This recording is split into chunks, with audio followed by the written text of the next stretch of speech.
ব্ৰহ্ম ডাঙৰীয়াৰ কথাটো লৈ পেলাই মিয়া জনগোষ্ঠীক এটা অপমান কৰিছে। তেখেতে কৈছে কোনবা খুন্দৰ মিয়া বান্দৰ মিয়া তেনেকা কিবা কিবি কথা কৈছে। গতিকে মই তেখেতক তেনেকা কথা ক'বলৈ নাপায়। এই কথাটো শুনি পেলাই দুখ লাগিছে। যিবিলাকক কৈছে এইবিলাকৰ দুখ লাগিছে না নাজানে মই নাজানো, কিন্তু কোনো এটা জনগোষ্ঠীক বান্দৰৰ লগত ৰিজাব নালাগে। তেখেতে এইটো যিটো কথা কৈছে সেইটো ভাল কথা হোৱা নাই। চন্দন ব্ৰহ্ম ডাঙৰীয়া আগ্ৰামা মহিলাৰী ডাঙৰীয়াৰ এককালৰ সতীৰ্থ আছিলে আৰু দীঘলীয়া সময় বিপদে আপদে বিভিন্ন কাম কাজত তেখেতক সহায় কৰি আছিলে। যেতিয়া BLTত আছিল তেতিয়াও তেখেতে শান্তি চুক্তিৰ কাৰণে আগত গৈ পেলাই কাম কৰিছিলে। যেতিয়া BTC গঠন হ'ল ডেপুটি চিফ হয় প্ৰথমতে চিষ্টেমটো ঠিক কৰাৰ কাৰণে তেখেতে কাম কৰিছিলে আৰু যেতিয়া মন্ত্ৰী হয় তেতিয়াও অসম চৰকাৰৰ লগত সমন্বয় ৰাখি বিভিন্ন আঁচনিবিলাক অসম চৰকাৰৰ পৰা ইয়াত ৰূপায়ণ হোৱা আঁচনিবিলাক চেংচন হোৱাত তেখেতে বহুত কাম কৰিছিলে। আমি যিটো বাহিৰৰ পৰা গম পাওঁ, কিন্তু আজি সেই ব্যক্তিক আগ্ৰামা মহিলাৰী ডাঙৰীয়াই যি দুৰ্ব্যৱহাৰ কৰিলে বা আজি যেনেকা এটা পৰিৱেশ হ'ল এইটো অতিকৈ দুখিত। এতিয়া চন্দন ব্ৰহ্ম ডাঙৰীয়া আজি প্ৰেছৰ যোগেদি কৈছে তেখেতে 12 তাৰিখে আহিব UPPLে তেখেতক আদৰি ল'ব আৰু আমি অনাগত দিনত বিটিআৰ অঞ্চলৰ উন্নয়নৰ কাৰণে সমন্বয়ৰ কাৰণে একতাৰ কাৰণে আমি একেলগে কাম কৰি যাম। যেহেতু UDFে BPFৰ সমৰ্থন জনাইছে লোকসভা নিৰ্বাচন কৰতে, আমাৰ কোকৰাঝাৰ লোকসভা সমষ্টিত কেনেকুৱা প্ৰভাৱ পেলাব? কোকৰাঝাৰত সমৰ্থন জনোৱাৰ কথাটো মই গম পোৱা নাই। দৰং ওদালগুৰিতহে এজন MLA সমৰ্থন জনোৱা বুলি শুনিছোঁ মই, কিন্তু তেখেতসকল দলৰে কিছুমান ব্যক্তিসকলে আমাক জনাইছে ডাইৰেক্ট ইনডাইৰেক্টলি যে তেখেতসকলে BPFক সমৰ্থন দিয়া নাই বুলি পেলাই। তো এইটো UDFৰ কথা।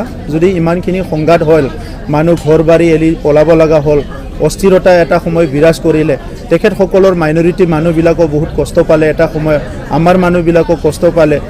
এই সময়ত কাৰ চৰকাৰ আছিলে? তো সেই মানুহবিলাকক যদি আজি চিনি নাপায় এইটো তেখেতসকলৰ কথা, আমাৰ ক'বলগীয়া নাই। কিন্তু আমাৰ কথা চিধা, বিটিআৰ অঞ্চলৰ শান্তি সম্প্ৰীতি উন্নয়নৰ কাৰণে আমি কাম কৰি যাম।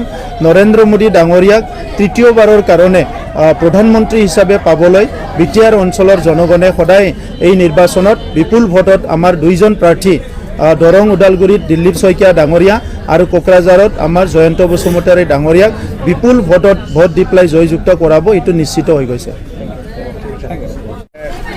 এতিয়াও বিজেপি মানুহৰ মানসিকতা উগ্ৰ হৈছে, অস্ত্ৰ এতিয়াও আছে, যিকোনো সময়ত প্ৰয়োগ হ'ব পাৰে বুলি এটা অভিযোগ উত্থাপন কৰিছে। এই বিষয়ে কি ক'ব? তৃণমূলৰ প্ৰাৰ্থীজন সি SB না IB না পুলিচ না আৰ্মি না CID না কি এই অভিযোগটো দিবৰ কাৰণে? এই অভিযোগটো এই সমস্যাৰ ওপৰত অৱগত কৰাব পাৰে SBৰ মানুহে, IBৰ মানুহে, পুলিচে আৰু কোনোবা চোৰাংচোৱা বিভাগে। গতিকে এতিয়া তেখেতে নিজে ৰাজনীতি নেতা বুলি ভাবে না চোৰাংচোৱা বুলি ভাবে মই নাজানো। গতিকে আগতে যি সময়ত বিটিআৰ অঞ্চলত অশান্তি আছিলে, মানুহে ভয়কৈ জীৱন যাপন কৰিব লাগিছিলে, এই মহাশয় ক'ত আছিলে? আজি শান্তিৰ সময়ত তেখেতে এইবিলাক কথা ওলাইছে। বিটিআৰ অঞ্চলটো শান্তি হোৱাটো তেখেতে বিচাৰে না নিবিচাৰে? তৃণমূলৰ এই কেণ্ডিডেট মহাশয়, মইতো নামটো নাজানো, তেখেতে এই বিটিআৰ অঞ্চলত শান্তি হোৱাটো বিচাৰে না নিবিচাৰে? যদি শান্তি হোৱাটো বিচাৰে তেখেতে শান্তিৰ কাৰণে কাম কৰিব লাগে। আমিতো শান্তিৰ কাৰণে কাম কৰি আছোঁ। গতিকে দুটামান ভোট বটলিবলৈ বিটিআৰ অঞ্চলত যি টি কথা কোৱাটো ঠিক নহয়।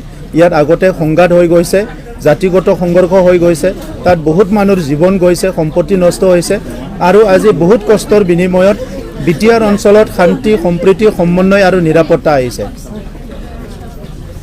এটা প্ৰশ্ন ইতিমধ্যে আগত কৰা হৈছে যে খাম্পা বৰগৰীয়ে কৈছে, অভিযোগ কৰিছে যে আগতে যিসকল মানে BPFৰ শাসনকালত এপছু অশান্তি সৃষ্টি কৰিছিল আৰু যিসকলে BTCত অশান্তি কৰিছিল বৰ্তমান তেওঁলোকে এতিয়া চৰকাৰ চলাই আছে। এই বিষয়ে আপুনি কি? চাওক, এতিয়া আগৰ সময়তো এপছুৱে অস্ত্ৰমুক্ত সমাজ গঢ়াৰ কথা কৈ আছিলে আৰু হিংসামুক্ত সমাজ গঢ়াৰ কথা কৈ আছিলে।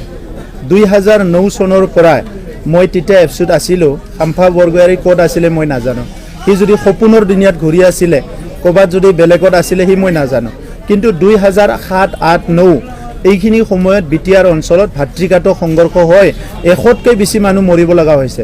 সাংবাদিক জগদীশ শইকীয়াক হত্যা কৰা হৈছে, তাক বডোচাক হত্যা কৰা হৈছে, প্ৰফেচাৰ বডোচাক হত্যা কৰা হৈছে, বহুত মানুহ হত্যা কৰা হৈছে এইখিনি সময়ত।